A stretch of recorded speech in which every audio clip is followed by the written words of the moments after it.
Break नंतर एक महत्त्वाची बातमी। भंडाऱ्यामध्ये काँग्रेस प्रदेशाध्यक्ष नाना पटोले यांच्या वाहनाला अपघात झाला।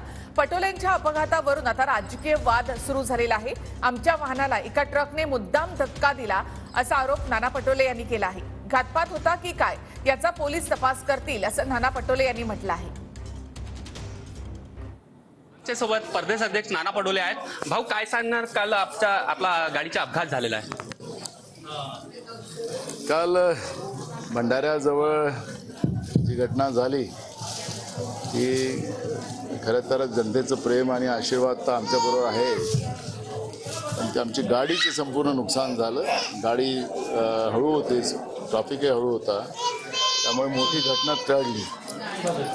मी पोलिसांना एसपींनाही सांगितलं की याला तपासा, काही घातपाताची काही शक्यता आहे का। पोलीस तपासतात